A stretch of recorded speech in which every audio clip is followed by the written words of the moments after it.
జై తెలంగాణ. అందరికీ నమస్కారం. ఇవాళ తెలంగాణ రాష్ట్రంలో కాంగ్రెస్ ప్రభుత్వం బడ్జెట్ ప్రవేశపెట్టింది. మరి నిన్న ఉగాది నాడే తెలంగాణ జాగృతి ఒక కొత్త ఆనవాయితీకి రాష్ట్రంలో తెరదీస్తూ ప్రజల బడ్జెట్ ఎట్లా ఉండాలి, ప్రజలు ఏం కోరుకుంటున్నారు అనే విషయాన్ని ప్రభుత్వానికి మేము తెలియజేసేటటువంటి ప్రయత్నం చేసినాం.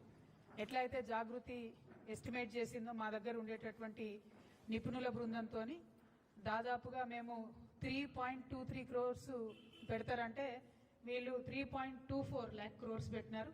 అంటే జాగృతి దగ్గర ఉండేటటువంటి నిపుణులు చాలా చక్కగా రాష్ట్రం యొక్క పరిస్థితిని అంచనా వేయగలుగుతున్నారు అనేటటువంటి విషయాన్ని కూడా ఈ సందర్భంగా ప్రజలందరూ కూడా తెలియజేస్తూ, మరి ఏదైనా సరే ప్రజల నుంచి వచ్చే డిమాండ్ని యథాతథంగా ప్రభుత్వాలు పాటించినట్టయితేనే ప్రజల యొక్క మన్ననను కూడా ప్రభుత్వాలు పొందుతాయనే విషయాన్ని కూడా ఈ సందర్భంగా తెలియజేస్తూ, మరి ఇవాళ వచ్చినటువంటి బడ్జెట్ మాత్రం ఏమాత్రం కూడా ప్రజా ఆమోదం పొందేటట్టుగా లేదు.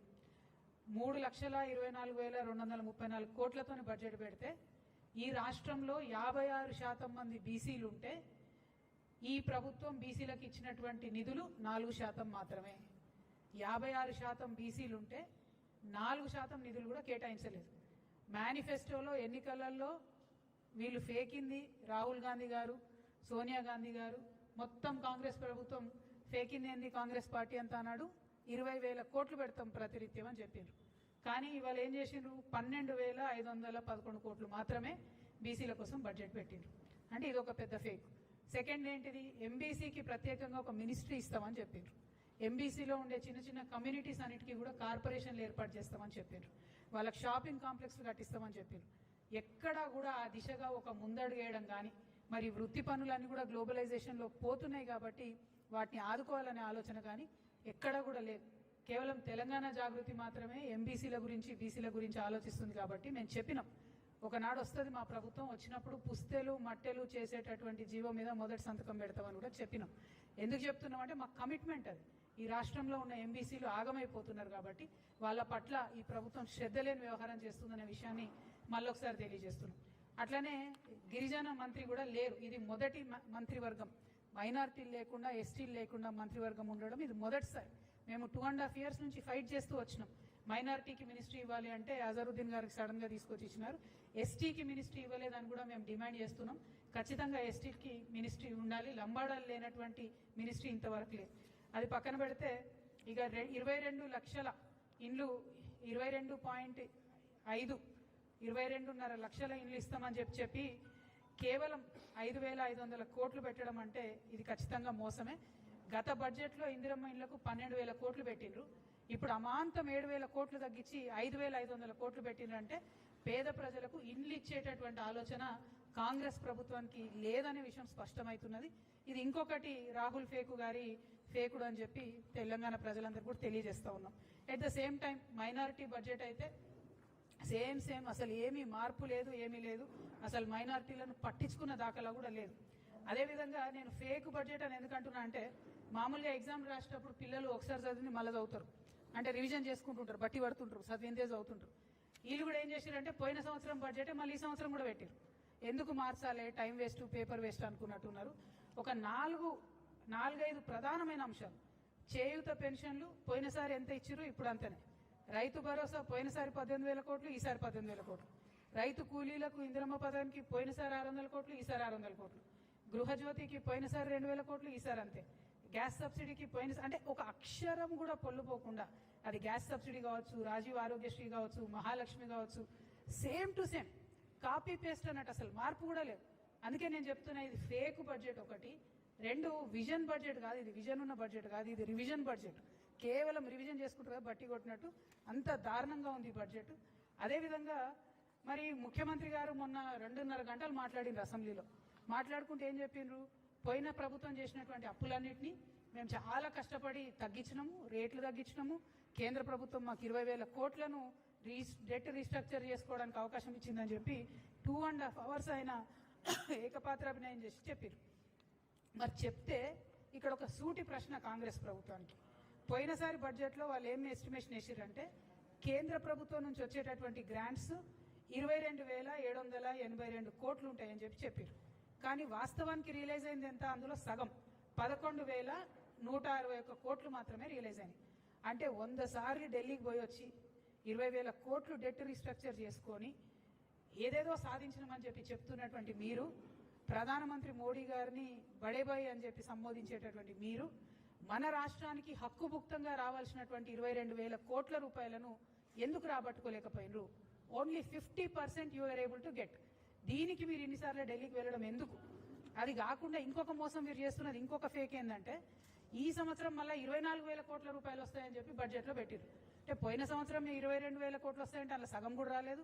మళ్ళీ ఈసారి కూడా అంతే ఎక్కువ ఎస్టిమేట్ చేసి పెడుతున్నారు. అంటే ఇది కేవలం ప్రజల్ని మోసం చేయడమే. ఇంకొక మాట మేము అడుగుతా ఉన్నాం, మీరు ఇన్నిసార్లు ఢిల్లీకి పోయి వచ్చి ఇన్నిసార్లు ప్రధానమంత్రి గారితో మాట్లాడి ఎందుకు ఒక్కనాడు కూడా బీసీల గురించి మాట్లాడతలేరు? ఎందుకు ఒక్కనాడు కూడా పెండింగ్ ఉన్న బీసీ బిల్ గురించి మాట్లాడతలేరు? అఖిల పక్షాన్ని తీసుకెళ్తామన్న హామీ ఏమైంది? అంటే దేనికోసం పోతున్నారు మీరు అనేటటువంటి ప్రశ్న మాత్రం ఇలా తెలంగాణ ప్రజల్లో వస్తుందని ఈ సందర్భంగా చెప్తా ఉన్నాం. అట్లనే ఓవరాల్గా బడ్జెట్ మేనేజ్మెంట్ గురించి చూసినట్టయితే చాలా చాలా వైరుధ్యాలు ఉన్నాయి. ఒకటి, రెవెన్యూ సర్ప్లస్ని చాలా ఎక్కువగా వేసి చూపించినారు. 6,857 crores ఉందని చెప్పింది. లాస్ట్ టైం కూడా అట్లనే రెవెన్యూ సర్ప్లస్ మా దగ్గర 2,700 కోట్లు ఉందని చెప్తే చివరికి వచ్చి 591 కోట్లు మాత్రమే ఉంది. ఈసారేమో దానికి మూడింతలు పెంచి 6,800 కోట్లు ఉందని చెప్తా ఉన్నారు. ఈసారి కూడా లాస్ట్కి వచ్చేసరికి మళ్ళా ఏమీ ఉండదు. అంటే ఇది కంప్లీట్లీ ఫేక్, ఫ్యాబ్రికేటెడ్ బడ్జెట్ అన్నది మాత్రం చాలా చాలా క్లారిటీగా అర్థమవుతుంది.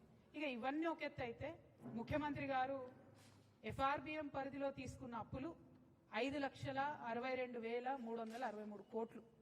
అదేవిధంగా వివిధ కార్పొరేషన్ల ద్వారా ఈ కాంగ్రెస్ ప్రభుత్వం తీసుకున్నటువంటి అప్పులు 3,01,835 కోట్లు.